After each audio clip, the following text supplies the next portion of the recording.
What's going on, y'all? Today's guest is artist manager, artist mentor, music business and music marketing teacher, and spiritual educator, Reina. Anna is my first and longest mentor in the music business.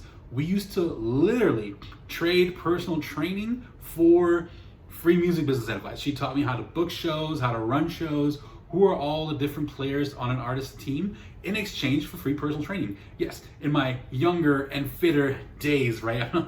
But Anna is such an amazing person. This is such a fun conversation. We talk a little bit more about the spiritual and mental health of an artist and finding the right members of your artist team who really have your spiritual and mental and physical health in your best interest, right? That really are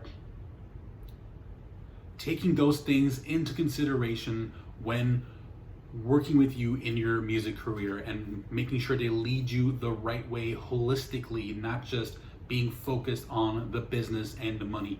In this conversation, we also talk about finding your purpose.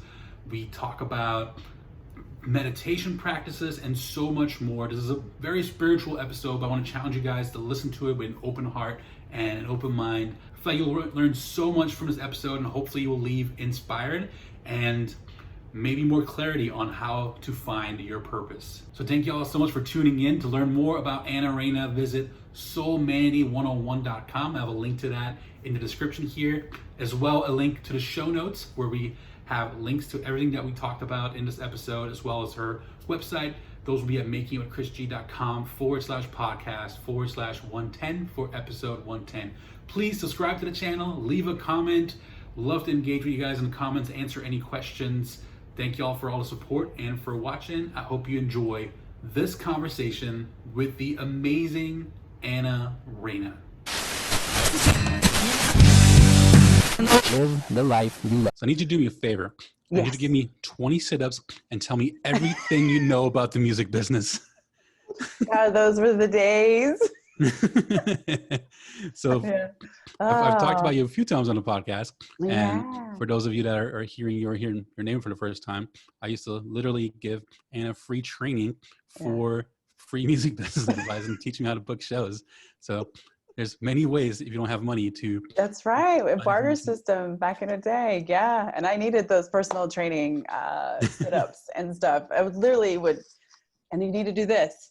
Yeah. You need to do that. And you need to do this. So like out of breath, like talking at the same time. Yeah, it was funny. You're like, hang on, I can't talk right now. I was like, give me a second. I catch my 50th sit up. No, yeah, it was funny. And he didn't let up either, just because I was giving you still made me do all the work. Oh, yeah. And you made sure I got a lot of value, and I made sure you got a lot of value. That's true. You did. You made me work for it. That's for sure. So that's awesome. I'm trying to remember how we met. So the early memories I have is us working at Bally Total Fitness together. Yes. Real good old days. Yeah. I don't even think there's any Bally's more around. Yeah. Or at Milka shows, because I know I was going to local shows and I've seen Milka a few times. Yeah. For those that don't know, it's the artist that used to manage.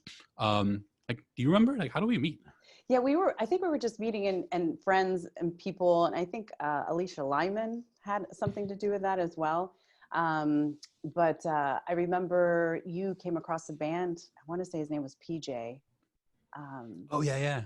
Vision Quest. Vision Quest. And so you were really excited about them. And so you really felt like you can really start doing some stuff with them, which kind of led us to talking about music business, because you were kind of, just trying to see what you could do to help them out and stuff like that. Yeah.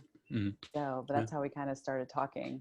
Yeah. Well, I'm excited about the conversation today because one, you're my first mentor in the music business. Yeah. And you have a really interesting journey with all the different things we've done. So I feel like there's a lot of different areas we can go into, from meditation to spirituality to finding your life purpose to music business. Isn't it crazy like how it started and where it's ending and going? And yeah, it's crazy. When did all this, I don't know like the right term, like is it would you say spiritual work or Yeah, it's, education? modern spirituality. And Mm-hmm. basically, me and my best friend, my partner, we co-founded a company called Soulmanity. Mm-hmm. And it's a personal and spiritual development kind of website platform where we kind of help you figure out how to balance your body, mind, and soul so you Mm-hmm. can have some kind of inner peace. And we Mm-hmm. do that by helping you find your purpose in life and the direction you want to go. And because I think if everybody knows what their purpose is, it'll make this whole journey a lot easier. Yeah. And knowing where you're going, how you get there is the fun part, but Right. knowing where you're supposed to be going is tremendously helpful. So Well, for those listening, they're thinking, well, how do I know what my purpose is? We'll get there yeah, in a definitely we'll bit. get to that. But like, And where did that all start for you? Because I don't remember yeah. when we're like doing the music stuff, and of course, like, we were mostly talking about music and how many sit-ups you need to do. But where did all the passion for, I guess, studying about spirituality and that path start for you? Well, I had, of course, my own spiritual intuitive journey to go through and the Mm, healing process of my own, for my own self and for my own soul. So I was doing my own personal journey in all of that while I was managing artists and inside the entertainment business and, teaching entertainment business and managing and putting on events and shows. And in that process, I think I started to understand artists and their emotional turmoil that they would go through making this music and trying to make it, and the successes and the failures and the ups and downs, and how much inspiration was really needed for them mm, to go forward. And so that kind of led me to understanding my purpose in life, which was I'm here to help inspire others. And and I was so attracted to the entertainment business because of all the creatives that are involved in mm, there and how much they're inspiring people with their music and their talents. And so in that journey process, I realized that people, if they don't really understand their purpose, they can get really lost. And we've had a mm, lot of, and I'm sure Chris, you remember, we've had a lot of incidences over the last 20 years in our mm, Orlando music scene where we've lost a lot of artists, mm, and the hardships that they go through. So it just kind of, I started realizing that was more of what was needed, was really to kind of help people, not just artists, but expand it even wider to help people help find their inspiration and purpose in life. So it just, because that's all I was doing. I was helping artists, succeed and find their mm. purpose. And I wanted to take it to a bigger platform. So it just kind of slowly progressed into all Mm-hmm. that. So yeah. For like, speaking of two of the artists that like we've lost over the last 20 years, we're Yeah. going straight in. Yeah. No more Let's do it. no more Do softball it. stuff. So speaking of like artists that we've lost, like not just in the Orlando scene, but like just in the world, like what was it like, I mean, of course we don't know exactly, but have these artists like just been guided by the wrong people? Not everyone that manages artists or works with artists is focused on trying to find your purpose and trying to figure out Right. what makes you fulfilled and happy. They're just figuring out how can you make as much money as possible? How Right. can we exploit that and commission off of that Yeah. until the next artist comes around and we just push you to the Ye- shelves. Yeah, Um, exactly. Well, like I guess, yeah. go So I ahead. guess this question is like, what's like the big issue to why sometimes a creative soul gets lost? I think you can have all the talent in the world, Mm-hmm. right? You can have, and we've met some incredibly talented people, Mm-hmm. but unless you have that peace and balance within, you're never going to be happy doing that, doing what you love. And, artists have been given a beautiful gift. Yeah. I call, I call God. Some people call it source, the universe, vortex, whatever you want to call it, but I call God. And God really has blessed people and individuals with creative gifts here on this beautiful earth. And these gifts are here to help inspire others. And that's their purpose. So, but as they're going along, they get distracted Mm-hmm.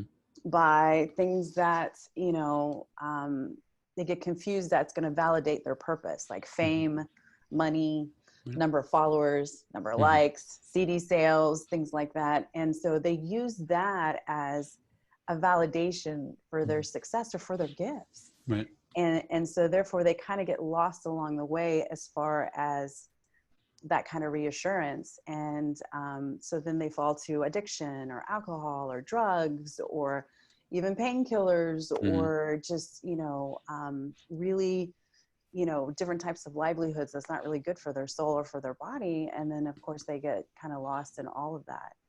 So as an artist, I think the biggest thing to understand is that, it has to start within. You have to find that peace within yourself.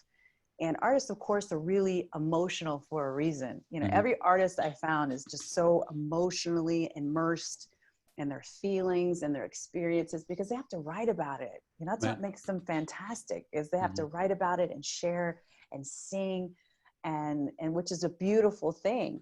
Mm-hmm. But they have to understand that that is their purpose. Their purpose in life isn't to get famous. It's a beautiful Right. thing if it happens, Right. of course, and the success, but their purpose is to help others and inspire others and help others find their way. And I think that sometimes artists get so consumed by this 3D prism thinking kind of thing Mm-hmm. that you need money to be successful, which is unfortunate, but it's not true. So. Yeah.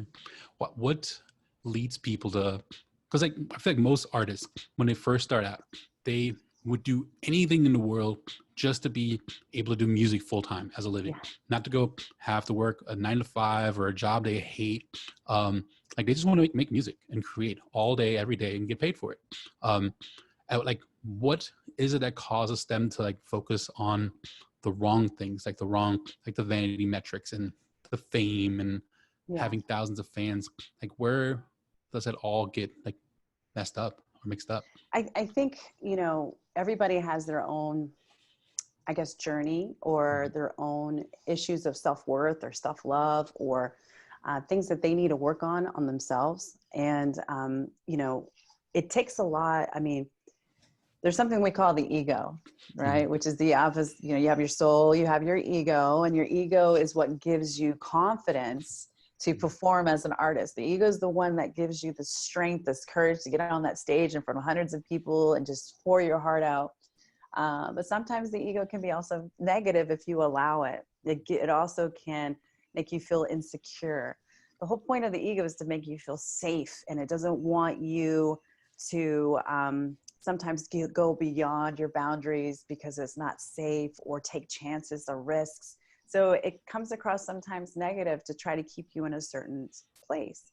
But the ego is something that you can work with. The ego is something that some people have overinflated egos. We know those rock stars, we know those Yeah. divas, right? But, sometimes the ego can be under and also not give you the confidence that you're looking for. So the whole idea, is so many layers to that question, because you have your personal healing that you have to do. It could be something from even your childhood where you didn't feel a certain type of love or validation, and you're looking for it outside of your music. Or it could be something where you're battling this really tough insecurity with your ego. But the idea is to stop focusing on the outside and start really paying attention on the inside. Mm-hmm. All of the outside comes once you get the inside right. So a lot of people don't understand that concept. They don't understand that your outside world is a reflection of actually what's going on the inside. Mm-hmm. They think it's the other way around. They think everything's chaotic, so I'm chaotic. But Right. you calm the storm on the inside, and then you'll appreciate the beauty on the outside. So for artists, I mean, I think they do a lot of internal work anyway with music and getting things out. They're so good at releasing, but they need to understand they need to start listening and receiving and connecting with that their soul on the inside, and stop listening to everything on the outside and really asking their soul, what is it that you want to do? What is it that you want to do with your gift? What is it that you want to do to help inspire people with this gift, instead of saying, how can I make money? How can I make me famous? Things like that. You're here to serve the collective and the greater good, and to help inspire people with your gift. How can you do that first, and then the money will come later? That's how it works. Yeah. And for artists that are listening, I just listened to a podcast on this, one of my favorite marketing podcasts. And, speaking of like chasing these vanity metrics, most successful entrepreneurs out there that have like successful businesses and they're doing what they love, most of them don't have tens of thousands of followers on their social platforms. Most of them have less than 10,000 followers. And you might look at it and be like, look at this guy, or, have no followers. But little do you know, they're making 6 figures or 7 figures doing what they love because they're not focused on that. They don't care about those things. And same thing with artists. I've done shows with artists that have millions of followers and can't sell a ticket to save their life. Yeah. And I've done shows with artists that have less than 20,000 followers. They're selling 200-300 tickets all over the country. But speaking of like working on like the inside of what's going on there, what do people do to work on their soul or their inside? Well, I think the first thing they should do is just sit in silence, and that's hard for a lot of people. It's hard for a lot of people in their busy lives to take 5 minutes out to sit down in complete silence and try not to think of your to-do list or the posts you have to make or the emails you have to write, and just try doing that. And the reason why that's such a big deal, why people keep saying you just need to sit in silence, is because that's when you hear, right? Mm-hmm. And so we are so bombarded and distracted all the time that we never get a chance to have that space for ourselves. That's for us. And I think people might think of that being selfish, or that they have to spread out their energy so much to help other people that they never give themselves that personal time. So when I first started, I was the same way. As a manager, I had 5 bands I was trying to manage at the same time, and I was tours and phone calls. And so of course for me, like sitting down for 5 minutes was crazy. So I would start 10 seconds, 15 seconds, 20 seconds. And you think, even 10 seconds was a long time for me. I was like, it was just crazy. But just sitting there and trying to breathe in for 10 seconds. And then I started using a candle. So I would stare, because I couldn't be in my head, that I would start staring at a candle. And we use this exercises a lot in our classes, is we take a candle and we have you stare at it and try to connect with just the candle. I know it sounds crazy, but just looking at it. How is it flickering? How is it moving? Is it dancing? What colors do you see? Because for that instance, you're so focused on the candle. That's the idea of training your brain to start focusing in on something. So, about personal training, you have to train, right? Yeah, to get to a certain result, right? If you want that 6-pack, you can't just do 1 sit-up, right? And not just one time. Yeah, not just one time. And just keep showing up. Exactly. And that's kind of the same thing with meditation and just sitting in silence. Like you have to have that kind of discipline. You can do it.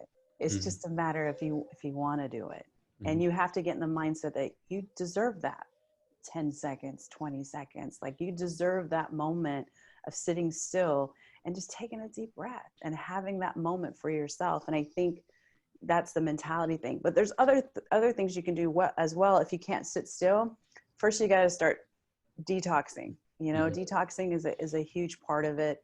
As in weight management and training, the first thing you do when it comes to physical is, take out the bad foods, take out the sugars, the processed stuff. It's everybody knows that kind of thing, but you also have to detox spiritually and emotionally as well. You have different planes. You have your physical, emotional, and etheric planes that surround your whole body.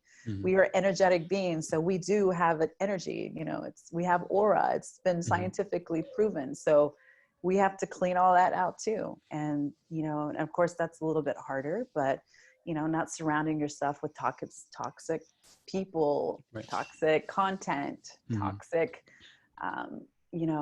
different things that is hurting yourself, your mind, your mental, your soul, and you know what it is. It's just a matter of you understanding that it's no longer serves your purpose. It doesn't serve you anymore, and releasing that, which is hard, but it's something that people need to do. So, yeah. What's the difference between just sitting in silence and meditation? So sitting in silence is actually just like clearing your mind. It's kind of like it's the process of meditating. So when you pray to God or pray to whoever, you're praying in a sense of asking, right? Like, please God, please help me in this situation. Please God, let me get that record deal. Please God, whatever it may be. But meditation is actually listening. So instead of praying and asking, meditation is actually receiving and listening. and seeing what your soul is saying to you, seeing or hearing what, God or any kind of direction you need or what's really true to you. And so that's kind of the difference with meditation. Now, there's different levels of meditation. There's different forms of meditation. Writing, like singers, they got it pretty easy because writing is a form of meditation.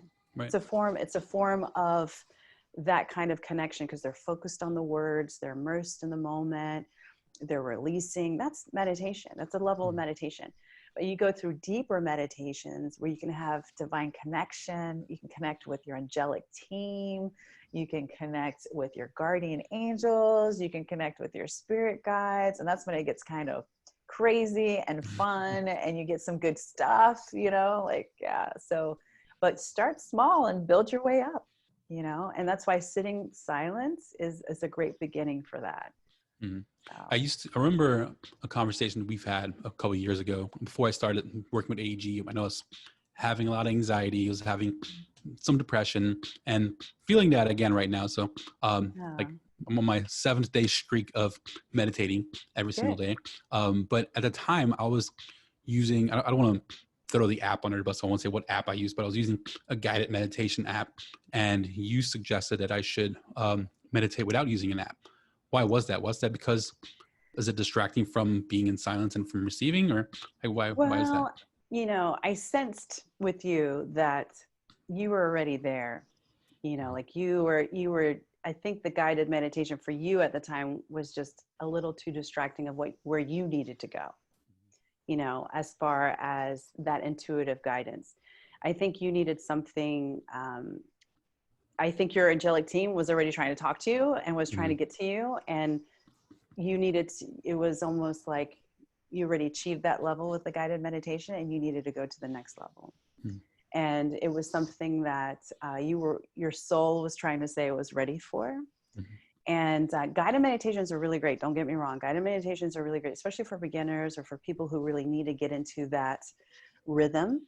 But for your particular case in that moment, like I heard your guides telling you, like, you need to listen to us instead of following, listening. Cause I think you were past that point at that time. Yeah. And how's it working out with your meditation now? So I'm doing the non-guided. I'm just like sitting in quiet. Good. I do a few breathing exercises. It's, I guess, again, like, and I'm sure there's other people like this too. So me trying to cram as many things in as possible, right? And maybe this is a taboo, so maybe this will help someone else too. But when I meditate, I start with a mantra. I have no idea how often I say it or for how long. I try to not like count or do any of those kind of distracting things. But I have a mantra that I repeat a few times, and then and it's not like a mantra from it's not like a transcendental meditation mantra. It's just something I've made up on my own. Then I'll do that a few times. Then I do breathe in 5 seconds, hold 6 seconds, breathe out 7 seconds. Yeah. And then I'll do alternating nostril breathing. So it's fine. Yeah, is all that's good. So you that's can do. Great. So while you're meditating, it's okay to like practice with different breathing techniques. But with breathing, the reason why we have you breathe in meditation, or a lot of time breathing is part of it, because what breathing does, we shallow breathe all day long. A lot of people don't understand that. But when you take a really big deep breath and you're releasing 70% of your body's toxins. A lot of people don't know that. So when you take a big deep breath, you're pulling up all those toxins out of your body and you're letting it go. So the more you take deep breaths and you let it go, you're clearing out your system. When you're clearing out your system, your vibrations rise higher. The vibrations in your energy gets higher. And when you do that, you're having a better connection with your meditation. So you're able to reach higher energetic connection to the universe and to the divine. So breathing is real essential with doing that. What I would recommend for a next level for you is envision breathing through your heart chakra. Since you're already breathing through your nose and you've already worked on that, this time just kind of envision breathing through your heart chakra coming into your chest, because your heart chakra is your soul spark. It is your God spark. It is where everything connects with the universe and yourself, even to Mother Earth, comes from your heart. So start breathing in that energy in your heart, and you can see the level of your connection even get higher. How do you breathe into your heart? So when you are taking a deep breath, visualize that breath coming in, kind of like visualize it or feel it. Some people can't visualize it, but feel that energy when you're pulling in, just coming in through your chest instead of your nose. Even though you're breathing through your nose, just kind of feel that sensation of it, that energy, because you feel energy. A lot of people don't know that, but you feel it. Oh, yeah. And just feel that kind of coming into your chest. And you will just practice it, and you'll start feeling that. So okay. And yeah, since I because mentioned, if you can do either nostril, you can do the heart. Trust me, you'll be good. okay. And since I mentioned breathing techniques I use, do you have any recommended breathing techniques just for beginners? I know there's like box breathing where you do 4 seconds in, hold 4 seconds, 4 seconds out, hold 4 seconds. Like where should people start? I think the best one that I've seen or I've used, there's no wrong or right, just so everybody knows that there is no wrong or right. And whatever makes you feel comfortable is up to you. The fact they're just doing it is the most beautiful part about it. But breathing in for like 4 or 5 seconds, holding it for 1 or 2, and then releasing it as twice as long as you breathed it in. So if you breathe in 4 seconds, you're releasing it for 8. You're breathing it in for 5, you're releasing it for 10. Okay. And then when you release it, make sure you go all the way to the very end, to the point where you're almost choking. Like just everything caves in. You're really letting out all of that breath out. So that's why you do it twice as long, because a lot of people just kind of stop and it's like, just keep going, just keep going, just keep going. So yeah, but breathing is great. A lot of singers do breathing techniques anyway. They do a lot of diaphragm work, which is great. So a lot of artists already have that kind of training of focusing from here, from your gut versus your throat, or your head. And that's a great start. I think a lot of artists has already innately in them to do this kind of thing. And they just really need to take the time from themselves. So to do that kind of meditation. Now, you had mentioned you had anxiety and worry. Okay.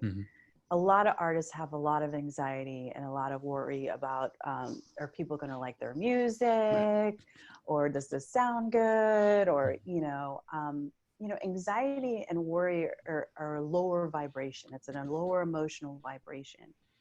And what that tends to do on a spiritual and etheric level is weaken your aura, weaken your strength, weaken your personal power.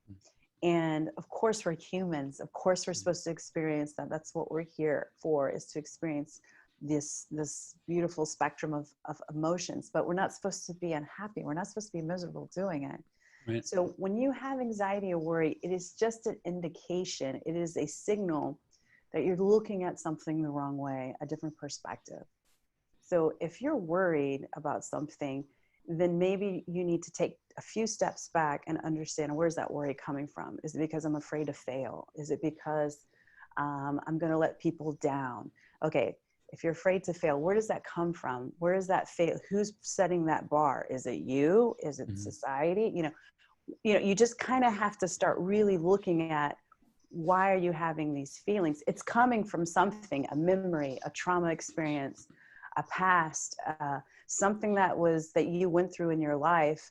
And once you really start looking at it from an outside perspective and trying to dissect it, that can kind of help you understand, okay, how can I heal it? How can I make it better? How can I look at it so it becomes a positive? A lot of people lost their jobs during this experience, you included. Me too. Yeah. And maybe it's just a way for you to now look at it from a different perspective of how can you take what, this moment in your life and really use it to go maybe in a new direction, inspire you to do something bigger, or, because maybe you're afraid to take that chance before and now you have to, so, there's, it's when you have those feelings, you really need to sit down and really look at it and ask why, instead of why me, like, why is this happening to me? You need to ask just, why is it happening, and try to take it from there. Yeah. And speaking of meditation, not like I'm trying to get my own personal session. Just talking about it. I love it. But I feel like with the questions I'm going to ask, people probably have similar questions. Sure. But like, so when I meditate in the morning, I do my workout and I end my workout with a meditation. And Doing this for about a week now, feeling great in the morning, ready to take on the day, ready to just conquer. And then maybe towards the middle and end of the day, it starts to fade out. Is there benefit to maybe meditating multiple times? And then maybe for anyone that's thinking, well, getting 5 or 10 minutes is already a lot for me. Like, Chris, don't ask about meditating multiple times a day. Like, what can people do throughout the day to kind of keep that energy alive? Well, there's two things that we try to emphasize a lot is when you're meditating, a good thing to do in your meditation is to ground. I don't know if you're grounding to Mother Earth. So you're talking about like earthing?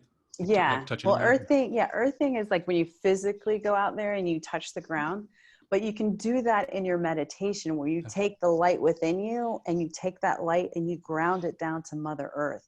So you wrap your light around the core of Mother Earth. And Mother Earth, I think, I don't know if a lot of people understand what earthing really does. Okay, so we are positively charged beings. So like positive ions, like we're positively charged all day long, from EMF, from 5G, from solar radiation, from our toxic environments. We are highly charged with positive ions all day long.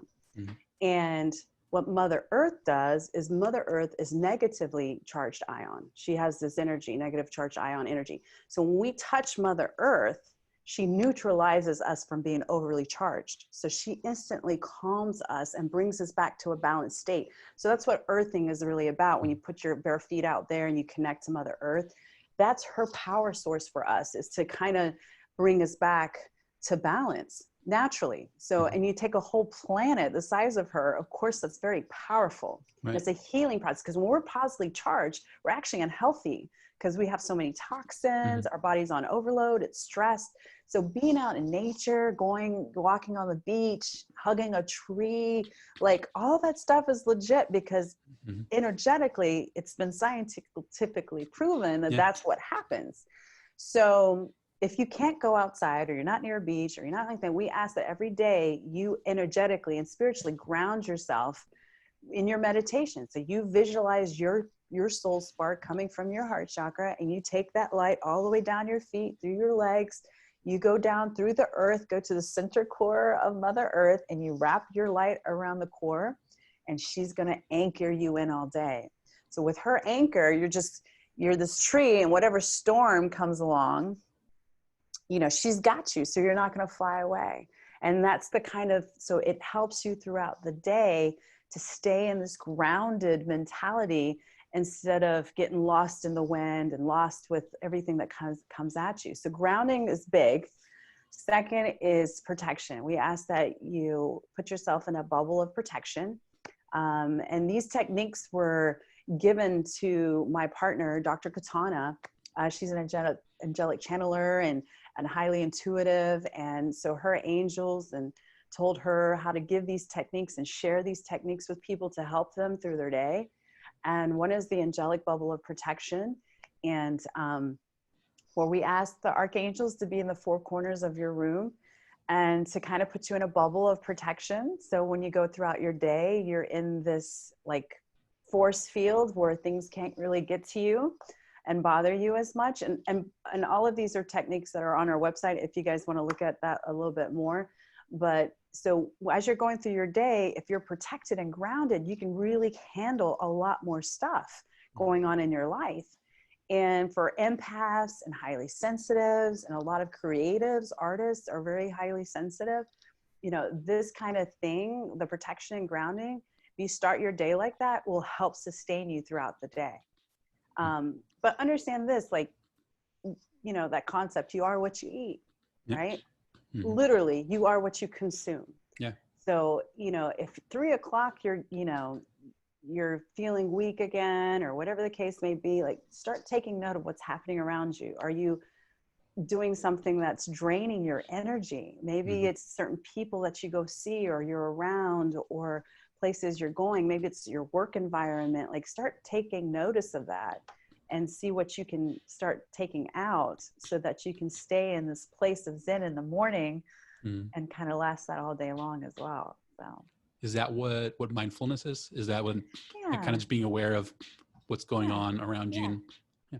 Yeah, I mean, because like honestly, a lot of people in the entertainment business, and of course with any business, but we go read the news of what's happening lately and trying to stay in the know. And of course, there's we're in a political race this year and everything that's going on. So the first thing you want to do is grab your phone and go on Facebook or go on, and it's toxic. It's not really good content. So my contact feed on Facebook probably looks completely different than anyone else's. Right. I have the dodo. I don't know if you watch dodo. I love the dodo. Happy stuff, instead of focusing on what's happening that's negative in the world, I focus on people who are inspiring and doing great things in this world despite all the challenges. So you get to choose what content you consume and still, have the information you need to know. So, it's about taking accountability and responsibility. Depression, there's a lot of bipolarism and depression when it comes to music and artists and things like that. But you need to take accountability of, what is it that's making you depressed? And you have a lot of control in that. You do. And that's up to you to decide. That's mindfulness, is that accountability and responsibility of doing that and taking care of that. And I know a lot of people struggle with this. They will say, well, I've tried meditation. There's just so much going on in my mind. My mind's just constantly racing. And that's happening to me right now. And I do remember, and maybe we can talk, elaborate more on this, but I do remember maybe when I was like 25, 30 days straight in, and about 30 is the furthest I ever gotten. So my goal is to get past that. But I noticed all of a sudden, everything shut off. I was meditating and everything got so quiet all of a sudden because there's nothing happening in my mind that I jumped. My eyes opened. I was like, whoa, what just happened? It was weird. It's great, right? Yeah. Yeah. One time I was meditating in the same situation, but I felt like I was floating. I literally grabbed something because I thought I was about to float away. It can be intense. But that takes practice. That was 30 days in, you see what I'm saying? But for some people who can't find the time or anything like that, of course, sitting down and breathing, just taking a few minutes, but meditation is simply about focusing in on something. So you can meditate, like going outside and taking a hike or taking a walk and just focusing on the nature around you, just taking it all in. Or I love it when, I used to have my pet doggy and I used to just pet my dog for 5 minutes straight and just focused on petting my dog, watching him breathe, looking at his fur. Just in that 5 minutes, I'm so focused and immersed in that moment. And that's the idea of it. Is just to take, even washing dishes. If you're just washing dishes and staying focused on washing the dishes, that's beginning of training of that kind of meditative state, just being focused in on something. Doing laundry, folding the clothes, paying attention to how you fold them a certain way, or making sure the colors are stacked, just something that, that you're not thinking about your to-do list, but that you're in that moment. And so for people who are having a hard time meditating, maybe doing something like that can get them in the habit of doing. That's why journaling is really popular, because when you're writing, you're in that moment. So, which is another way of being in a meditative state. So, yeah. So speaking of going back kind of artists, having the wrong people guiding them, how does someone find the right manager, right? Because it's a lot of times artists look at who has the most connections, who has had the most success, what companies do these managers work for? Besides finding someone that knows the music business and knows marketing really well, besides their experience level, what should they look for so they're not guided by the wrong people? Well, I think first I always say listen to your gut, because your gut's not going to lead you wrong. And when I say listen to your gut, don't it's not being misguided with desperation, thinking that some person is going to make you famous or make you be discovered or anything like that. When it comes to a manager and an artist relationship, it's a relationship. It's like a marriage. So just like that kind of situation in a relationship, that's what you kind of want when it comes to finding the right manager for you. So, is the manager going to return your phone call? Are you going to be a priority for that manager? Is the manager understanding your real goals of what you want to do with your music, short-term and long-term? Mm-hmm. So for you as an artist, you shouldn't be, I mean, it's great. Yeah. Do they have contacts and things like that? But you should be looking deeper than that, because that's really the right relationship that you want, is someone who's really going to care about your work, care if you get sick, care if, you know, how comfortable you are with certain situations. Like, that's the type of manager that's going to help you in the long run versus how many people do they know. Yeah, it's great, but you need to find the other spectrum of that balance. And not every manager, I mean, as a manager, it wasn't about me just taking a really talented artist all the time. You know, like, it was really about the drive of the artist. It was about the dedication. It was about what they're really singing about, you know, what they're really talking about. Like, so it didn't matter about your ticket sales to me per se, but it mattered to me the potential of where you wanted to go and what you wanted to do with that talent. So everybody's different, but you know, it is kind of like dating. Like, what is it that you want in a relationship is kind of the same thing that you're looking for in a manager and an artist. So, and for those that want to be managers, I guess what advice would you give to them? So I know the music industry is like a very 24/7 industry. Like, people have, you know, call their managers at 2:00 in the morning, 3:00 in the morning, and so on. And me, for example, like now, and maybe I can do this because I've been in the industry for 15 years, but like, I think on this next journey now, you know, launching the academy and everything, like, I'm going to have boundaries.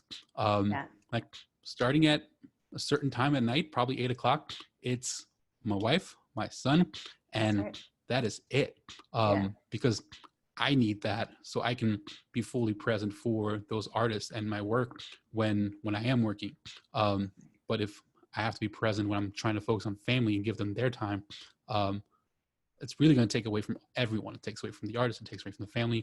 So I guess, like, what advice would you give to the aspiring manager to kind of really find the right artist, to either like allow them to have the right balance, or how do they set those boundaries with those artists?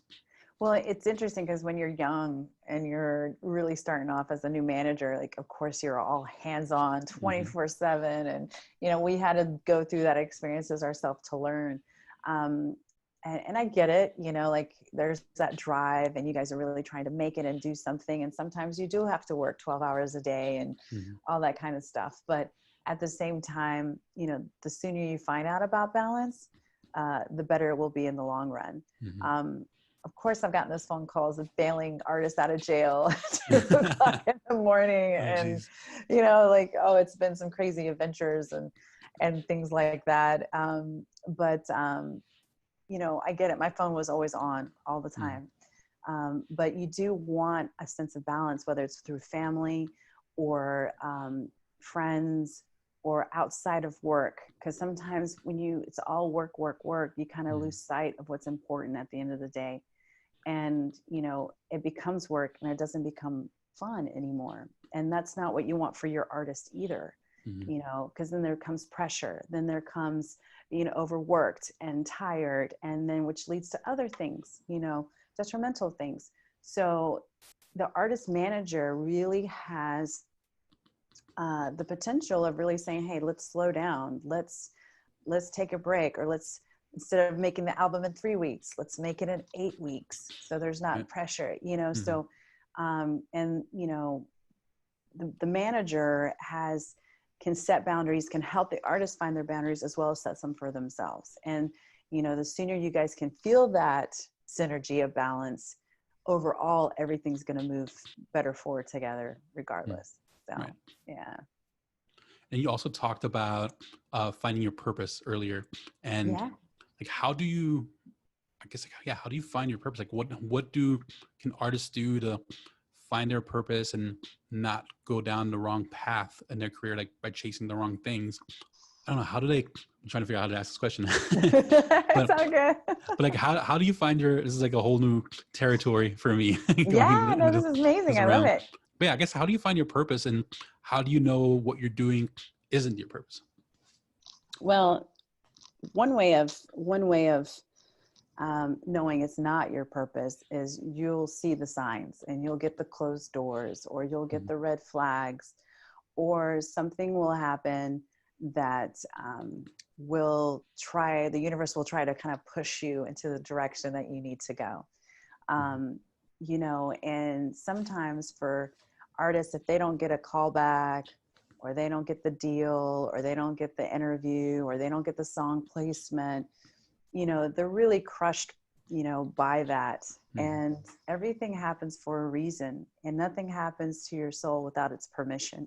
So if something doesn't work out, or something doesn't come through, it wasn't meant to be for you in that moment.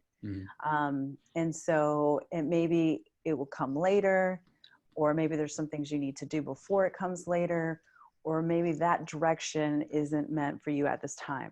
So having faith that the universe has your back, and trusting them that wherever it guides you or leads you, and trusting in that it's here to help serve you. It's here to help you in your journey.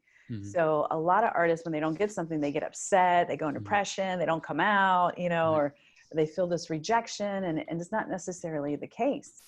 And I think that's where a lot of miscommunication happens with them and their soul. And that's why meditation goes back to meditation being so important. Another way of knowing your purpose is just knowing, one is your gut, your soul. We have something called your blueprint, right? So as a soul, before coming to earth, there was a plan. Your soul had a plan of what it wanted to achieve in this lifetime. It had an idea of, this lifetime, maybe it wanted to find out about self-worth or self-love, or maybe it wanted to achieve some kind of level of happiness. It wanted to do some kind of collective mission in helping Earth and humanity. So your soul has this idea of what its journey it wants to do. So you already have all the answers within you. So basically, when you get to Earth, you land on your birth date, right? And your birth date actually has encoded in it all of the answers that you need to know what your purpose is. And because we are energetic beings made up of different codes and things like that. So your birthday is actually a code of what your actual life purpose is supposed to be. This is called numerology. You can also go to our website, soulmanity101.com, and we have a life purpose calculator on there. And you can put in your birthday, and it will give you what we call your life path number. And your life path number tells you what your purpose is in life. So for example, mine, which is a 3, my life purpose number is a 3. So as a 3, which means a creative, which I'm sure a lot of artists have 3s in their numbers, I'm here to inspire. And I inspire through teaching, public speaking. You can also, a number 3 are usually like artists, singers, dancers, painters, writers, public speakers, athletes, any way of expressing their truth. That's what a 3 is. So that's my purpose in life. How I choose to inspire is up to me. That's my free will. But if I just do something where I inspire people, then I am on my path and I am on my purpose. So we have a whole breakdown of all your life path numbers and things like that, so you can see what you are. And there's the leader, there's the supporter, there's the humanitarian, there's the risk taker. There's different life path themes, if you will. And by knowing what that is, you know your purpose. And if you stay true to that purpose, you can do whatever you want in the scope of that purpose, then everything will always work out for you. So, and I think we did your life path, didn't we? What was yours, We Chris? did. I believe I was in 11. So you were a master 11. Yeah. Which is, a master is an old soul. A master is someone, you're a master motivator. That's what we call the 11. So you are here to motivate the masses. And as long as you're doing that, as long as you are sharing your knowledge and showing people a better solution, a better way, which you are, because this podcast, that's what it all is about. And you inspire people with your teachings and your knowledge and your giving back, then it will always work out. You know, something will always present itself. on this path. You know, it's funny because in the music business, you keep coming back to this. Have you noticed that, Chris? Yeah. Like you So do. why does it keep sucking me in? It keeps bringing you back. I want to do something different. But this industry is providing you with so much knowledge to share it. And that's what you're doing. Like you're doing this academy, you're doing this podcast, you're connecting with people. Maybe it's not as fast as we would like it to go, or financially rewarding as we would like it to go. But the fact that you're doing it and you're happy and understanding there's different rewards from it, because now you're home with your new son and you're enjoying that life and you're able to write your own schedule and, you know, have your own thing going on. Like that's freedom in itself. So, so when it comes to purpose, a lot of, you know, you have to understand that, you know, that purpose is yours, and your creativity and your free will within that is the fun part about it. That's the journey, you know, getting to A to Z and how you do that. But if you stick to that theme, that purpose, then you'll be okay. You will stay in a happy place.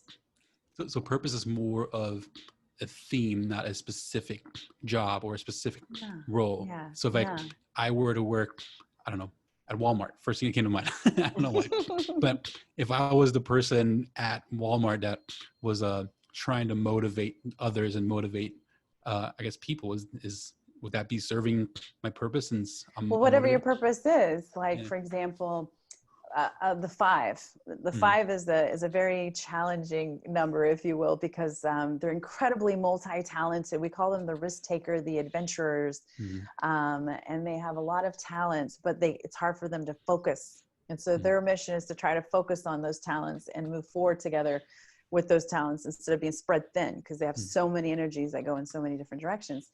So each number has challenging attributes to it, as well as incredible strengths.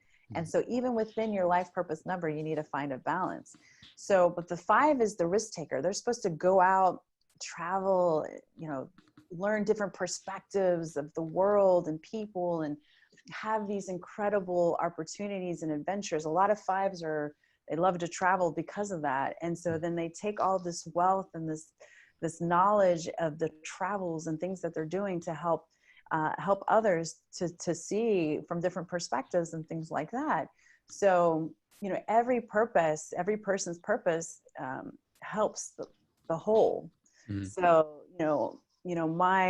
I'm a 3, I'm helped to inspire, just like creatives. Like our creative gifts are here to inspire people, like maybe even you're Master 11, to move forward with what you're trying to do. So they're all interconnected, helping each other. So, so even if like a waitress job, you know, like you might not think it's purposeful, but yeah, it is. And if you're staying within what your purpose is and you want to be a waitress, that's okay, you know, because maybe you're inspiring, maybe it's a way to the next step of what you're supposed to be doing. Or maybe in that job, you're learning how to communicate with people. So you can learn all the different types of ways of communicating, all the different types of people, so that later on you can help teach a lot of different people. So, you know, it's always in flux, but yeah, every position, everybody matters for sure. Yeah. What happens if you don't follow your purpose? Well, you're going to start seeing that or feeling that, you know, the depression, the anxiety, the feeling like you're missing out, the why am I here kind of questions, and feeling lost, or you don't matter, or is this all that's supposed to be to life? You know, you feel a sense of disconnect. You know, when you're young and you're going all the time, of course, sometimes you don't think about those things, but once you start really, you know, getting older and looking within, you start to try to say, okay, I want to do something meaningful with my life. And that's where you start really tapping into what your true purpose is. I wish I had known my purpose way back then, you know, when I was younger, and I wish I meditated when I was younger, and, you know, all that kind of good stuff. But that's what we're here to do now, is to turn around and help those to discover that sooner. So for the past 2 years, I had a job. I'm not going to name the company. It's probably pretty easy for people to figure it out if you follow the podcast long enough. But during those, so leading up to that, I feel like I was kind of finding the right path, but I was getting impatient, right? So a lot of artists get impatient. Yeah. And here comes a flashy, beautiful record deal or publishing deal, or manager promises them the world, and everything changes, and a few years later, everything derails. I don't know if Yeah. that's what happens, but Typical story. Yeah. yeah. So I was presented with this job, getting back into working for a successful company within the music industry. And even though I knew deep down we were on the right path, it's just, it was a struggle. Like 1 month you pay your bills, and 1 month you figure out, or you try to avoid the phone calls from the repo man just trying to take your car away from you. Yeah. So getting tired of that, I took this job because it paid a lot of money, but, and I'm sure I'm just being hard on myself, but I feel like besides the relationships and the connections, and maybe that's all it was meant to be, like I got absolutely nothing out of it. And I feel like, even though I feel more like anxiety, maybe the feelings I'm feeling now are because it's like, how do I provide for my family now that I don't have a job? And I'm sure a lot of people are feeling this right now as well. In a way, I feel like this giant load is just fell from my shoulders, because I just feel like I wasn't on the right path, because I chased the wrong thing, like chasing money. It's never, you never chase the money. That's not how it works. So if you chase money, you'll never get it. You'll never get that kind of, the idea is to do what you love first, and then money will come. So then you have a lot of artists that are saying, well, I'm doing what I love, but I'm still not getting any money. Right. Well, are you doing what you love for the right reasons, and that's what, it comes down to is, are you really making music to make music for you, to help humanity? Like, is that really why you're doing it? Then you shouldn't be worried about if you're going to be on the cover of Billboard or Grammys or charts and stuff like that. You do you. As an artist manager, my biggest goal was never to get an artist signed. That wasn't my goal. It was never something that I promised an artist. I just was always saying, we need to make your brand as sustainable as possible for you.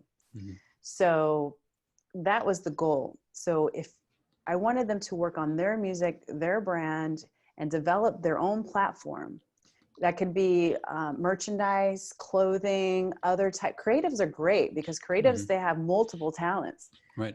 Painting, books, you create your platform, you stay focused on that, and then you develop your community around that.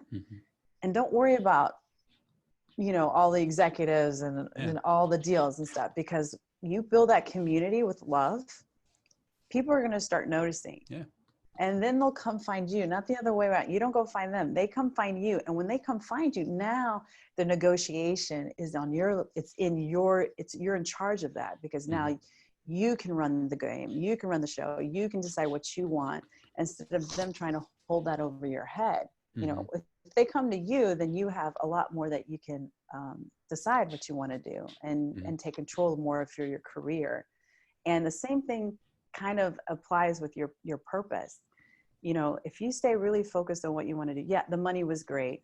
I get it. We have to support, but you took from it what you did, which was the contacts, people that you now can have on your podcast, people that you can really use as far as helping sharing your wisdom and things like that. So instead of having anxiety of feeling without, have peace and reassurance that you're using that knowledge to put it forward to something bigger and greater. The Academy thing you had been talking about for years. You've been talking about that idea for a while, a long time. Almost since I started the podcast. That's right. You have been. I remember that. But now, because this happened, the universe is saying, okay, now it's time to do this Academy, because everyone needs it.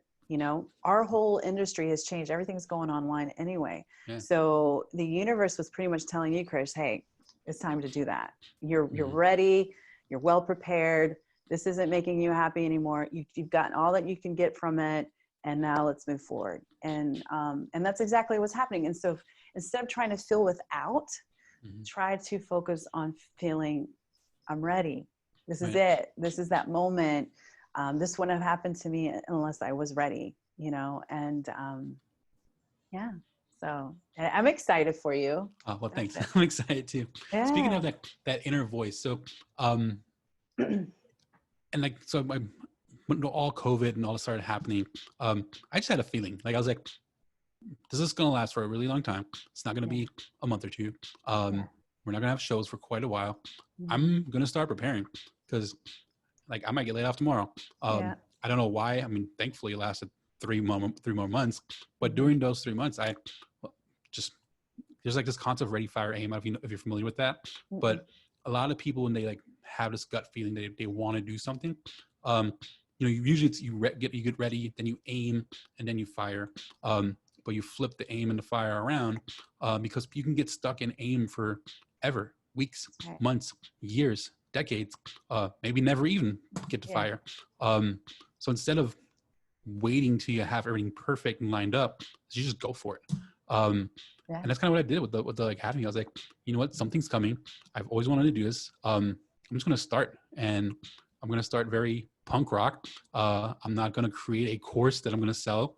We're just going to have live lectures every week, every month, and that's what it is. It's not a single course that I'm selling, and I'm glad because the course I would have sold would have been a touring course, and that's completely useless right now because nobody's touring. Yeah. With this whole situation, a lot of people, a lot of artists lost their residencies. They had to cancel their tours. This is a great chance for artists to be really creative outside of their complacent solutions. Mm-hmm. So, if you will. So, a lot of artists went online to do concerts. You have people like Chris Mann. I don't know if you followed him, but Mm-hmm. he's the one that did that cover of Adele, "Hello from the Inside." Okay. It blew up. It was all over the internet, and it was the most exposure or attention he's had, and it put him on the map. He went from a few thousand of followers to like hundreds of thousands of followers, and now he's making income off his YouTube channel because of that. Mm-hmm. Another beautiful artist that I work with, her touring all stopped, and so she finally found time to invest in her painting. And so she started doing that, and she sold a painting for $1,000. Wow. Yeah. So, when these things happen, it is a time for you to step back and reflect. And it wasn't just, you have to understand on a spiritual level that this pandemic wasn't just for individuals. It was for us as a society as a whole Right. to take a step back. We Mm-hmm. needed it. Mm-hmm. It made us look at ourselves as a society as well as an individual about what we should really be doing, Mm-hmm. And so it was a good chance for a lot of people to kind of assess what else in their life is going to make them happy. So when it comes to artists in this situation, try looking at what other creative outlets that you have and explore, expand, try different things. There was a lot of people who were doing like spoken word on their live spoken words and having different types of things. This is just a new frontier, this whole change of distribution, Mm-hmm. but it's still like, what can you do in that time of still showing your creativity, inspiring others and things like that. Mm-hmm. So, yeah. And I think what I was trying to get at earlier was when you pour into your purpose, right? And don't let yourself get distracted by labels and vanity metrics and Yeah. the stuff that everyone tells us we're supposed to do.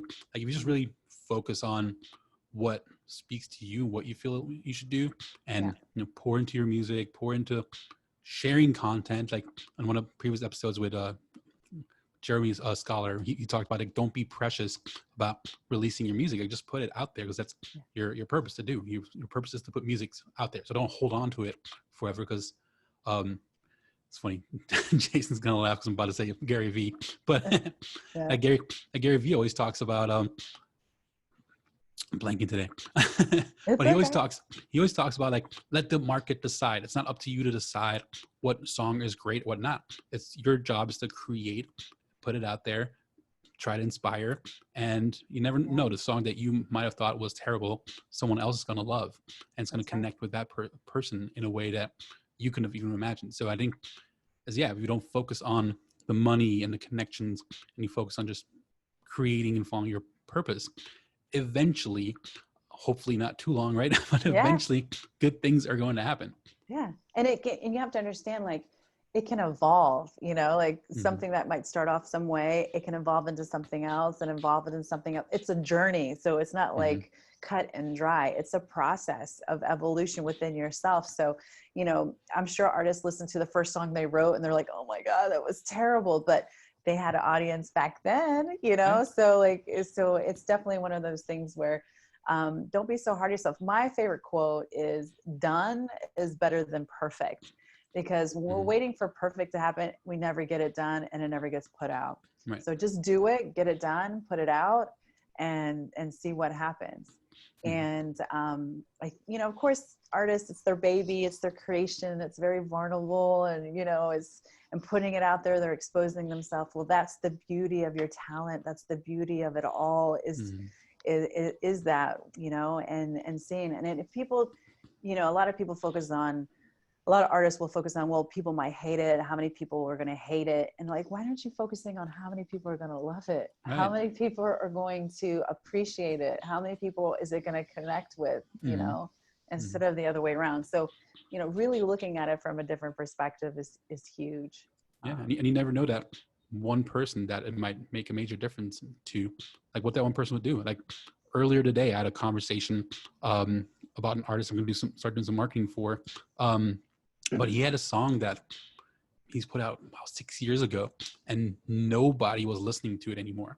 And it's an artist that has a following, he has fans, and all of a sudden, sometime last year, someone must have listened to it. Like we don't know what happened, but this song went from 0 plays on Spotify to now being the 3rd most popular song on his Spotify playlist, and it has over 100,000 songs. And we don't know what happened, but maybe that song reached one person.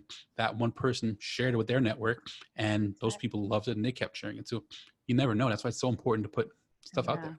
It is true. And I remember when touring with my band, Milka, actually, we would start in new cities, and, you know, nobody knows you, and you'd be pretty much, you know, singing to an empty room. And of course that's hard as an artist. But I'm like, no, you go out there, you better do 100%. You better kill it like it's packed. You never know.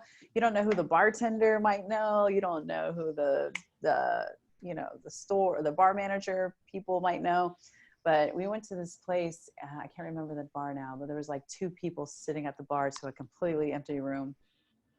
And they look like bikers with the gray hair and the leather jackets. And you're like, oh God, you know, older.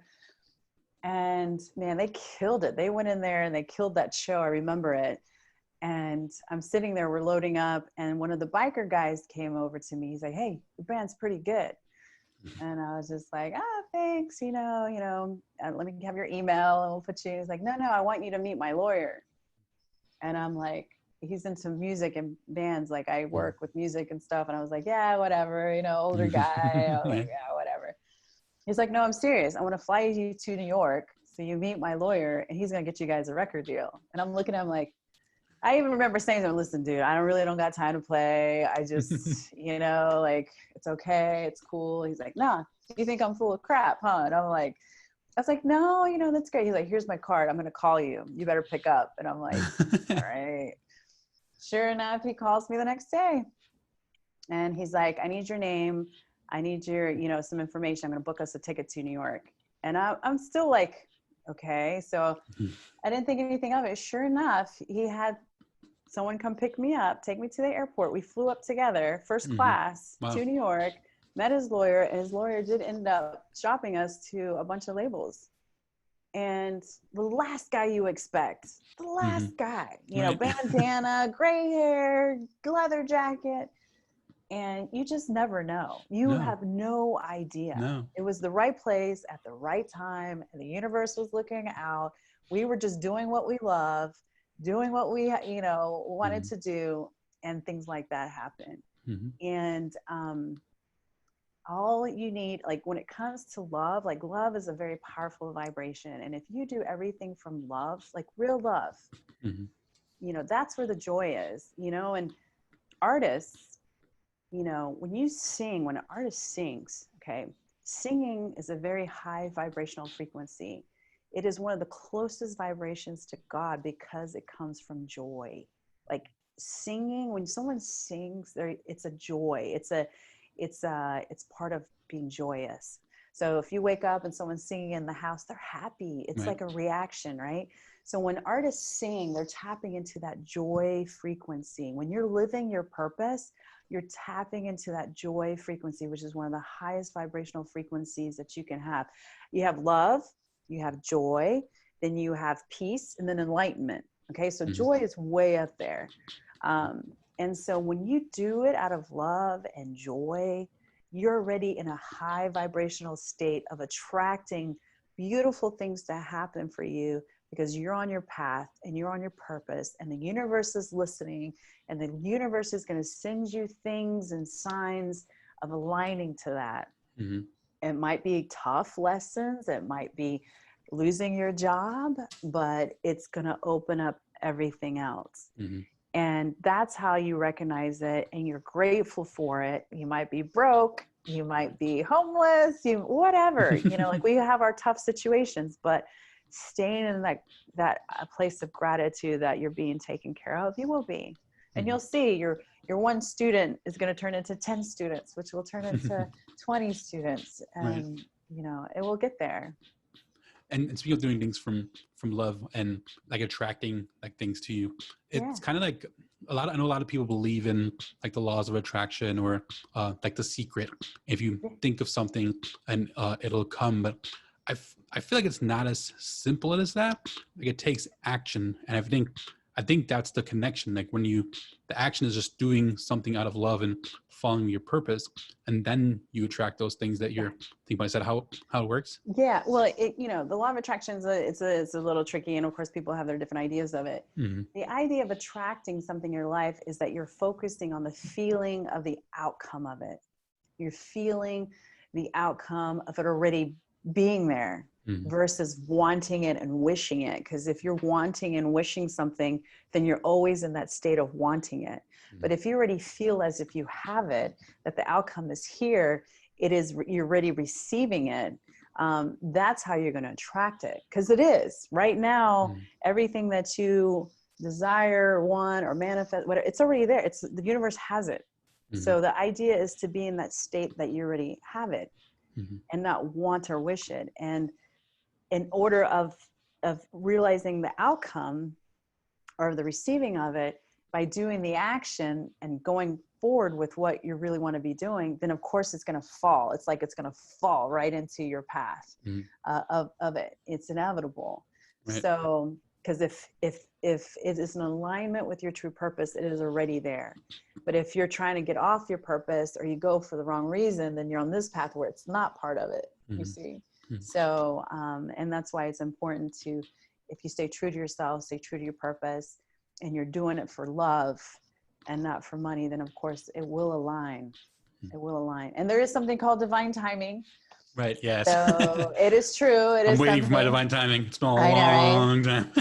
Like, because I always say I have faith. Patience, though, is something else. Faith, I have a lot of. But patience, I'm like, oh, it's my challenge. But I used to say I'm impatient, but I mean that after what just happened, I still want to work with artists and get artist management. I guess it must be pretty patient. Well, I mean, it can evolve into different things. Like here in this podcast, you are working with artists. Yeah. You know what I mean? You are still managing, you are still doing the connections and, and doing what you love. So, but in this capacity, maybe it's more of, in this time in your life, what's better suited for you, I don't regret any of those times of my life of touring and managing and the crying and the hair pulling out and the 2:00 phone calls and then going to teach it. I taught for 8 years artist management, right. But all of that journey brought me here so that I can teach and I can talk and I can help artists and I can help inspire people. Without any of that experience, I wouldn't be where I am today. And, and I look forward to the future of, now we work with artists who create meditation music for our meditations and podcasts. Cool. And, so I'm still very connected to artists and helping them. And I still get phone calls from my artists, asking for some guidance and reassurance. things of that kind of nature. But I'm still very involved in the music industry as far as really helping, to bring that other side of it, this balance to it of, it's going to be okay. It's going to be okay, And trust me, I think a lot of artists, managers are starting to incorporate, or labels even are starting to incorporate meditation and mindfulness and spiritual work for their artists. Like that's part of starting to be included in these different types of things, because we saw Justin Bieber go crazy. We saw, all these different artists having their breakdowns, and Demi Lovato with her situation. I mean, it's real. It's not, so they need to start incorporating these kind of things into part of that. So, and that's kind of why I'm venturing out with the podcast a little bit. Like it's like, I'm feeling this like big curiosity right now of other things besides music, but of course I still want to serve like the audience, and it's like, what can I like expand into that's still relevant, like to what musicians and creatives and people that want to work with musicians and creatives like should hear. And I think it's talking about having conversations like this, and conversations about financial health, and conversations about physical health. I think it's important to venture out a little bit and try to relate it to music, which is why this is so fun. I feel like I can go on forever. How are you doing with time? Like we almost went an hour and a half. So quick. Forever. I love it. So, and I do want to give a shout out to my beautiful sister, my best friend, my co-founder and partner, Dr. Katana Kelly. She is the reason, all of this is really happening. And we teamed up together because she's an angelic channeler, which means she has a really divine connection with the angelic team and the divine and the universe, where she can hear, and she's a bright intuitive and an energy healer. And so they gave her a wealth of a lot of information about things like this. And she had notebooks and notebooks of stuff. And I remember as a best friend, I'm going through these notebooks. I'm like, why aren't you sharing this beautiful information? Like, she's like, I just don't know how to put it together. I'm like, let me do it. I took all these notebooks. Manager brain. Like here I am, and I made, I put them structured for classes and made it. So now we do classes, we do meditations. We also have a podcast. But we are broadcasting this information for people, because even right now we are going through a mass awakening. I don't know if you've kind of noticed that people are starting to wake up. They're starting to wake up to society and the politics and the economics, but they're also starting to wake up within, and finding, okay, what is our purpose? Like, there's got to be more to this, And so now more than ever, we need to all come together and really start helping raise each other with compassion and love. Like all this craziness that's going on, it is just a trigger of showing what we still need to work on. It's just, it's crazy, it's chaotic, but it's just stuff that is bringing to our attention that is still there, that we need to heal on a very collective level. And so the more that we really come together and show love and compassion for all, and the better we're all going to be, and raise this vibration together. And, it is possible, don't lose hope in this. Like really try to stay above the fray of the collective, all this, fear and worry, and get above that and just focus on spreading love and light and joy. Completely agree. And that's what it's about right now. And not get lost in that. And just keep moving forward with purpose and power and love. So it's almost like COVID and everything that's happening right now, and with Black Lives Matter and politics. Like, I feel like it was all meant to happen all at the same time to get us to wake up and look within a little bit. Maybe the world has just maybe the world hasn't followed its societal global purpose. That's right. That's true. That's very, very true. That's right. And all this stuff's happening right now at the same time, because we're off our path, and it's time to get back on. We've probably been off of it for a long time. And this is the only way to get your attention, something like this. And that happens individually as well. Like, you losing your job was the only way to get your attention. Right. Or you like, let's say you lost a certain deal, that's the only way to get your attention, or, things like that happen to us individually and collectively to get our attention, to say, hey, you're off path. You need to get back on, reevaluate, reassess, look at what truly matters. And so I know for you, you might not think it's like a good time because you have a child, but at the same time, you were able to have a job while you were having a child, and you were medically covered. You had your insurance, you had security through that whole process. You were able to take vacation time. You were able to help your wife. So, thank God it happened after that, Yeah. So you see what I'm saying? So timing, it worked out really well for you in that sense. It might not seem like it now, but it actually did. I think so too. I think, and that's perspective. That's how you look at it differently that way, and be grateful for that.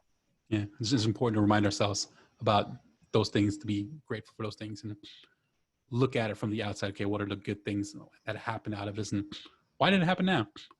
Why not in a year from now where I can save more money or whatever? But there's a reason why it happened now. So speaking of like serving your audience and your listeners, my number one listener that listens to every single episode, my producer Jason, he really wanted me to go into this direction. So kind of going back to meditation, isn't, I guess, is one of the goals of meditation. I don't know if using the word goals is the right term in this context, but like, I guess one of the things you're trying to achieve through meditation is a deeper, stronger spiritual connection to your soul. Is that right? Well, I mean, with meditation, it's really about finding, like, really discovering within, like within yourself, and listening to your soul, and listening to your divine light. We are, it's hard for people to think of it, but we were made in the likeness of God. We are creators. We are just like God. So we are creators. God is a creator. That's, and so we can create our own reality. And a lot of people look at it the other way around, that we are victims of our reality. But meditation allows you to see your own power within, your own strength of knowing that you create anything, everything that happens to you. And, and it takes a journey to look within, to heal, and to see how you can learn to control your reality. We have conscious thinking, we have subconscious thinking. There's so many different layers to us. And the journey of meditation allows you to look at all those layers, figure yourself out, learn, grow, love, and appreciate yourself, heal. Because, that cliche that you hear, you can't love someone else and love yourself. It's so true. It is so true. It's so trite, and it's so like, yeah, it's on a coffee cup. I get it. But it's so true. Anything that happens on the out begins with the in. And that's the basic universal law. So if you calm the storm, like I said before, in the inside, you'll calm the outside. The outside is just a reflection of what's happening within. And if you seem like you're down on your luck, if you feel like everything's just happening to you, that's bad, all this kind of thing, then yeah, it will, because that's what you're projecting out. And if you just, meditation allows you to go inside and really look within. And, a lot of people say, you're trying to balance. Yeah, you are trying to balance it. Like the idea is to harmonize and balance your body, mind, and soul, so they work as one strong, powerful force moving forward. And with that force, with that control, with that knowing, you're able to accomplish anything and everything within your purpose and within your passion, within love. So that's why it's so important to look within. And meditation is just another tool for that. To get that, because if you know you, and you know who you are, and and you're aware, and you're mindful, then you're able to handle anything, and you can create your beautiful utopia and your beautiful world, and be extremely happy. Yeah. So some people that kind of like work on that stronger inner connection, or to like learn more about themselves, or to have maybe more of a spiritual connection, or trying to work through current like problems or anxiety or depression. They'll also like, I guess, experiment with things like sensory deprivation tanks, or like psychedelics. Mhm. How are those? It's obviously how they're different from meditation, but like, can those help as well? Like finding like, I don't know, Yeah. you're Well, there's stronger. like another popular one is DMT is another Mhm. popular a drug to enhance. Right. Some people do that. Some people do it for the experience, Hmm. to open up certain gateways and portals and, things within them. Yeah. I mean, it's not that it's a bad thing. Some people use that. I think it's when they become dependent on it Right. is something different, just like with anything else. Hmm. If you want to experience something for the experience, but once it becomes a crutch Hmm. or something, like, in all honesty, like, you don't need any of that to connect Right. with it. Hmm. Some people might want the help or just to see or to try it. Okay. But honestly, you have all the power within you. You have everything that you need, all the answers. The whole Right. universe is right Hmm. inside you. And that's a hard concept for people to grasp, but it's Right. true. Like, Hmm. it is all inside of you, everything. So, it's just a matter of how much you want to access that, Hmm. strengthen that, develop that. That's on you. So. I've heard stories of people like that have meditated for years and will meditate every day for, I don't know, hours sometimes. That I guess they have the ability to do what psychedelics do for others. Like, Mhm. I guess like psychedelics is the easy way out in a way, because of the drug and it puts you in this experience. But I've heard stories that can be achieved also just through meditation. I guess like, what's the purpose? I mean, I don't know. Like, yeah, like why would you want to be that deep in meditation that you have those experiences that maybe like psychedelics will give you? Well, I mean, some people want to go even further. Mm-hmm. Like, you can go as far out as you want. Like, you can travel to different universes. You can visit other dimensional planes. You have that access. That's what a lot of people, like, you can go, you can see the wheel of life. You can, some of these people's experiences are really bizarre. Mm-hmm. Yeah. And they've gone, people have traveled back in time. People have traveled forward in time. So all of this is really, you're capable of doing that. Um, Even some of the personal experiences I have and some deep meditations I've been on, the journey is just insane. Even I didn't think I could even tap into something like that, but you can. So I think a lot of people feel with some kind of drugs, they can get there quicker. They don't Mm-hmm. have to do years of training your Right. mind to do it, which is, I guess, okay. But then Or do at you think this, it's just fun? or they think it's just fun. Right. But trust me, I've heard stories where people get lost because they haven't had that discipline Mm-hmm. and they get stuck up. Mm-hmm. Wow, that was so weird. So just, I don't know if you can still see me, but the second you said stuck, you got stuck. Your picture is stuck, and I can't hear you. You hear both success and both. Oh, there you are. Can you I'm hear me? sorry. Okay. Yeah. That was so weird just now. Like the second you said the word stuck, like the screen was stuck, like you were stuck like that, and your audio and everything went away for a second. That was so weird. Uh, but what I'm saying is you know,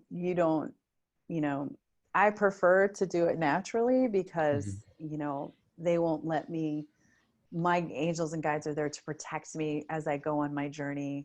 So however high I do go or where I do go, I know that I'm protected and they know what I can and can't handle Mm-hmm. and see. And so, and I trust that.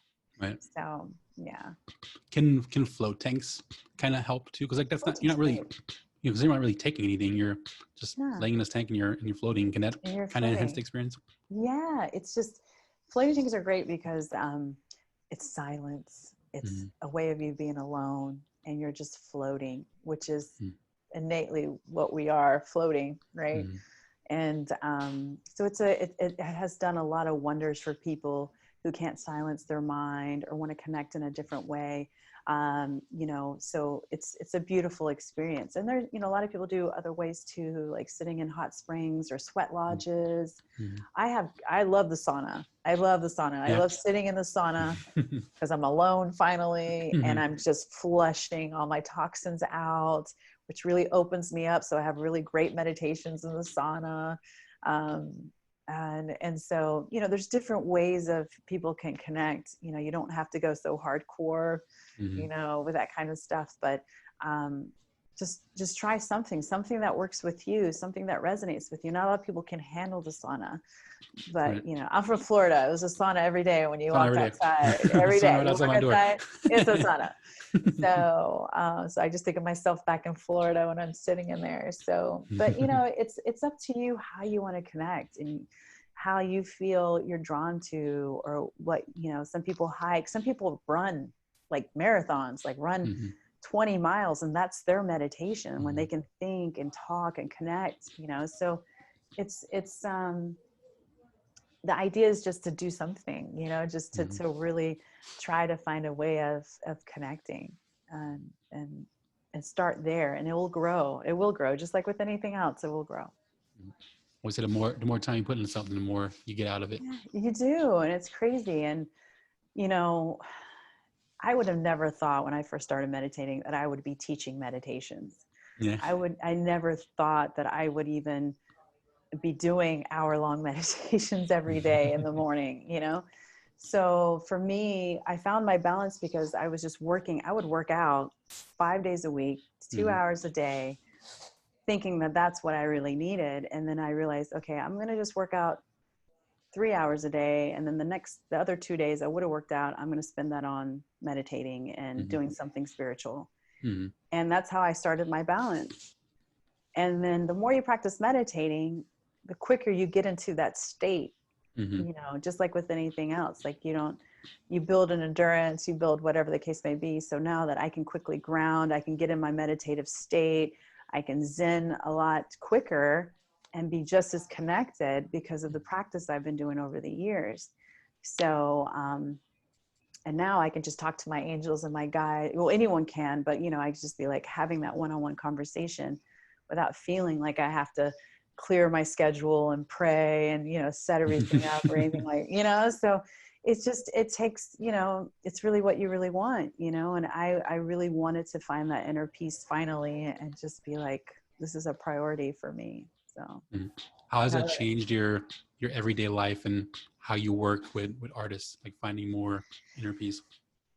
Well, it helps me guide them, you know, a lot better. And then when they start freaking out, you know, I'm just like, hey, you know, just take a deep breath, you know, like it's okay. And, you know, not have them focus on the anger or the rejection, but maybe help them look at it from a different perspective. You know, I just had recently an artist call me because of everything that's going on, you know, really feeling afflicted by humanity, feeling hopeless in humanity. And how is he supposed to inspire humanity if humanity is just like, you know, I get it. And, you know, but what we need right now is hope. What we need right now is love. And creatives, artists, this is where they're supposed to shine. You know, this is where we need them the most. Like, lift us up with song, lift us up with art, lift us up, you know, like this is the time where they need to come through. And, you know, and I was telling this artist, like John Lennon wrote a song called Imagine during similar times. Imagine a world where there's peace and love. And it was revolutionary. That song made such a huge impact. Even till this day, it makes an impact. And I was explaining to the artist, like, you are this new voice, this new generation that can rise out of this and help others see a better world, you know, and not focus your lyrics on how bad everything is, but maybe focus your lyrics on lifting people up. And, you know, so it's that kind of thinking and perspective that, you know, sometimes it's not about sales, but it's about sanity. You know, it's about helping your artists just do what they're here to do, which remind them why they're here, remind them why they were given this beautiful voice. I can't sing, Right. but so in that perspective, it really helps. And with my artists, I always make it a priority for them to find time to meditate and to find time to help them with their spiritual side as well. So And speaking of like losing hope and like everything that's going on right now, it's really is so important, like what you focus on, because like I was kind of scrolling down my Facebook feed the last few weeks, and there's a few times like I see something that I felt for some reason passionate about commenting on. You see like a lot of stuff about politics right now, and you see a lot of almost like hate from both sides. Like one side thinks that side's hateful, the other side thinks that side's hateful, and it's like we're so divided. And like if you see that every day going through your social media feeds right now, like that's not healthy either. That's not helping anyone. So I was like, the other day I posted a picture of me and Ollie together. I was like, Ollie says no more politics. Like it's enough. Like I guess like how do you find a balance of like one, being informed, but then two, like how do you know you're just like spending too much time into the stuff and where it's actually doing more damage than good? yeah, you know what, I just read headlines. I don't read the article. So like usually the headline will tell me exactly what I need to know. Governor passed regulations and now we're all forced to wear masks, or our CDC says numbers went up, so I never immerse myself in it. I never read every single article. I never go to, I'm just informed enough to know to keep me safe or whatever I need to do.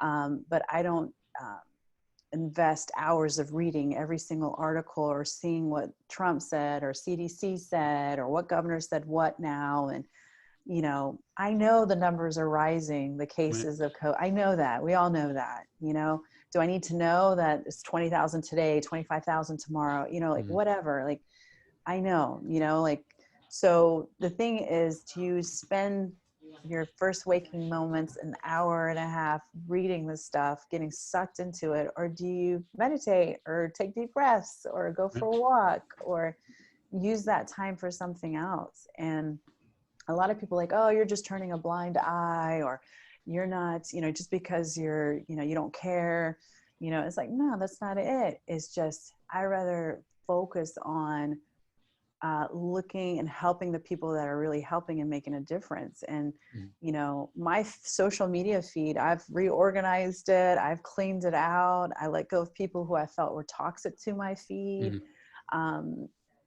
And just, my feed looks completely, you can decide what you like and what you look at, and then it will eventually will fill it in with what you want. So I never click, I just read the headlines. I never click on it because I don't want that stuff in my feed. And eventually it will filter out to what, I'm in groups now, like certain groups. So my group feeds come through, like Spiritual Awakening group, Ascension group. So those groups come in. So like my topics of conversations are different. So you can choose your reality, your content about what's coming through to you, and still be informed, but just not immersed in it where it really derails your focus and your attention. So that's so important to kind of reorganize that stuff. I mean, and you don't have to like unfriend someone. You can, like even on Facebook, you can like hide their posts so you don't see their posts anymore. And it sucks. Like there's a few good friends that are just like, and they're posting things I agree with, but it is so frequent, and like I think the intent is not as, I don't think the intent is like good or not intended with kindness. And that's why I'm like, you're my friend, I'm not going to unfriend you, but I need to unfollow you for right now, because I don't need to see this crap and all these debates and these comments that people are leaving on each other's like posts. Like we're being so like nasty to each other. Well, there's, a lot of people don't understand there really is no wrong or right. And that's hard for people to accept, because we live in a world of duality where there is wrong and right. And there seems to be this idea you have to choose one. And there is no wrong or right. It's just perspective. And what we might think is right, someone else might think is wrong, and vice versa. And, but the idea is just to have no judgment and to be open-minded and compassionate enough to understand, like, maybe for you feel this way because you've had some personal situation with that directly affected you, and maybe you feel this way because of some other reasons, but for you, you're just going to you're just going to appreciate all perspectives, but not feel like you have to choose. Try not to pass judgment and just keep an open mind. And by doing that, you're not carrying any of that burden or any of those feelings or any of that anger or any from people going back and forth. And it's not going to affect your vibration now. Right. And I get it. Maybe people feel strongly about the masks because they lost someone in COVID. And some people may feel strongly about not wearing them because they feel their rights are being taken away. Right. I get it. But at the same time, there doesn't have to be anger involved with that. And because that's the vibrations that's going to bring it all down. Right. And I respect you. I respect you. I respect everybody. Right. And that's where you have to be. And just like, I respect everyone. I'm going to focus on what I'm supposed to be doing, my purpose. I'm going to focus on spreading love. I'm going to focus on moving forward, and let that be what you spend your time on. And then that will attract all that stuff we talked about before to come into your path. And imagine if, it's good to be informed. It's good to educate yourself and like know what you're, I guess, talking about or debating about. And really, I don't know, like, I don't want to be a politician. So how informed do I need to be, like, about politics at the end of the day? Like, if I'm going to vote, maybe inform myself about who I'm voting for, but like, there's no reason for me to debate. Like, imagine if everyone took all of that energy that they're putting into debating each other and finding articles that are the opposite opinion of what someone else thinking that they're debating. Like, imagine they took all of that energy and everyone just put it in their purpose, regardless of if it makes them money or not. Like, exactly. just because it's something they enjoy and they feel fulfilled and excited about it. Imagine what would happen. Like, imagine what kind of world would be. Imagine if everybody was doing their purpose, everybody was happy, everybody was doing, how much further ahead. Again, you said it best when it was a collective wake-up call, because we were all off our path, you know what I mean? And that's true. Like, if we were just focused on spending our energy into that, because you have to understand, like, we're energetic beings. So anything we put our attention to is giving that energy and vibration to that. And whatever, we call it your vibrational output. So whatever you are feeling, thinking, saying, doing, leaves this vibrational ripple that goes out into the world, right? Everybody has one. So you're thinking billions of people putting out a certain vibrational output. And that vibration output leaves and does and impacts people around you. So if everyone is angry, it's going to perpetuate anger. If everyone is, trying to love and show compassion, it will perpetuate that. So you have a responsibility and you have an opportunity to really decide, I'm not going to put my energy into that. I'm going to put it into this. So my vibrational output is of love, of strength, of purpose. And that's what I want to put out in the world. And that's what's going to come back around. So you put out love, it's going to find love, and it's going to bring it back to you. And if everyone did that, it would be amazing. It would be amazing. So I do have a class in an hour. So no, do what you got to do. I could go on forever, but I'm gonna ask you a couple like my fun like wrap up questions. I think it was a great way to end the, I guess, the main conversation. Really good positive note to end it on. So a couple fun ones. Tell me about your first concert or your first memorable concert experience. There were so many. First one. Okay. The first one was, I don't know. I think his name was Howie Day. It was way back in the day. Yeah, Howie Day. And I was at a theme park and he was playing at the theme park, and I've never been to a concert. I didn't know what concerts were. I didn't. And I come across him and I'm listening to him. I was like, oh, that's the guy on the radio. And we get on top of the bleachers and we're all dancing, listening to his concert. And I remember him pointing at us and we're like, oh my God. And that was my first experience at a concert, and seeing, hundreds and thousands of people just all jumping up for music. And I didn't know even that I was so young, I didn't know that concept actually existed, concerts, and I was very sheltered as a kid. So it was amazing. I was like, wow, it was like, I didn't know that one person can impact so many people, because we didn't have the internet back then. Right. So, all we had was the radio, and I wasn't old enough to go to concerts. So I never really saw it for what it was. And I just remember thinking and being in awe of how one person can impact hundreds of thousands of people. And just so you know, your vibrational output can affect 100,000 people. Just you can affect 100,000 people, your vibrational output. So vibrate wisely, because it's true. We have a way of affecting that many people. So, and if you think of one person doing it and the next person doing it, but that was my first, I remember being in awe of that, that music can inspire, and I think that's where I really started getting the bug for music and dancing. I was also dancing a lot when I was younger, but that's kind of where it started. So, yeah.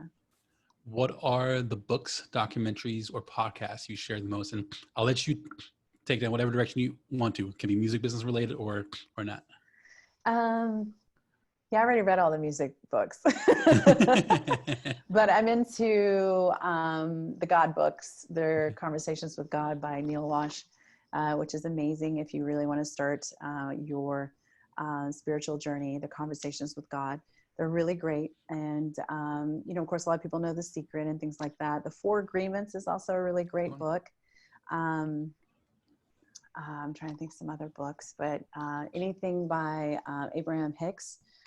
She's really great. All her stuff is awesome.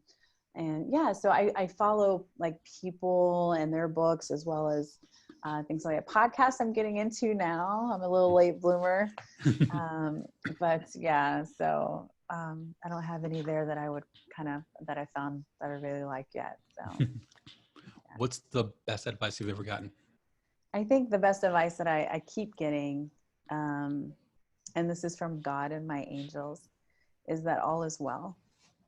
I get that all the time whenever I'm worried or I need to look for some reassurance, or even with everything that happened recently, I always go within, and and God always speaks that all is well. He's like, all is always well, because you are doing what you're doing it out of love, and nothing can ever be wrong if you do that. It might seem crazy, it might not make sense, but at the end of the day, that all is always well. So I think I carry that with me all the time. So I love that. What is something the music industry needs more of? I think the music industry needs more of that purposeful balance.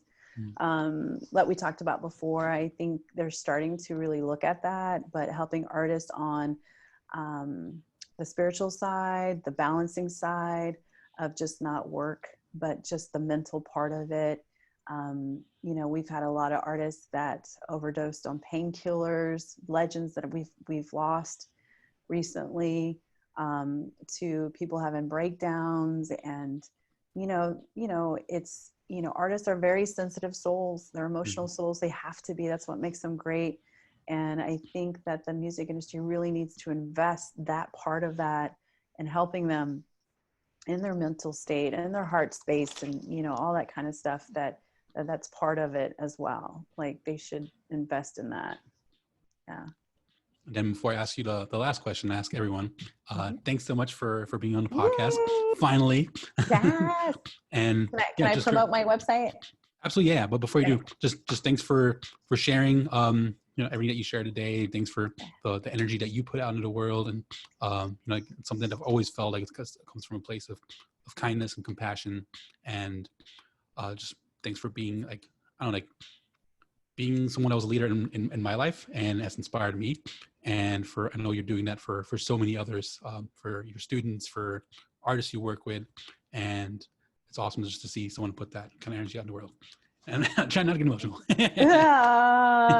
We go back so far, Chris. I mean, you've Yeah. been a bright light in my life as well. And knowing that there's someone there that you can count on and talk to about stuff like that. And it's been a beautiful journey with you along the way. Yeah. And a beautiful journey ahead. Yes. Yeah. And then, before I ask you the last question, where can people find you and connect with you? Yeah. So you can go on soulmanity101.com. It is our website. It's our platform. We have a lot of blog posts there, a lot of freebies, meditations, things you can download. We have a YouTube channel, Facebook and Instagram as well. We do give classes. Right now we're doing classes on Thursday nights, different topics, different things, different spiritual development stuff. So if you're having a hard time, invest in yourself and take a class, or go somewhere in your local community. There's a lot of stuff on the internet, but just, start playing around to see what you find that's really resonates with you. Everyone's a little different, but we do offer a lot of tools on our website. You'll see my partner in crime, Dr. Katana, on there as well. And so we're doing this, and showing us. Come find us and hang out. You can DM us or email us. All that information is on the website is there as well. If you need, Dr. Tana also does special counseling sessions. So if there's something you need one-on-one, she is amazing. She will help change your life and help you recognize some beautiful things for the better. So, that's what you can find us there at soulmanity101.com. So. I'll put all the links to all that in the show notes for this episode as well, along with a bunch of other stuff we talked about today. And I'll throw in some couple of articles on things like earthing and stuff that I've adventured into. Definitely a lot of science and good information out there. For this I will stuff. send you a couple of links too that go to some of our blog posts and downloads, so that people can download the meditations as well to get them started. That'd be awesome. It'd be so cool. Yeah. And then the question I ask at the end is, what's your definition of making it? My definition of making it is just honestly just being happy, really being happy with who you are, your life, knowing your purpose. And that's, to me, is making it. It really is that peace.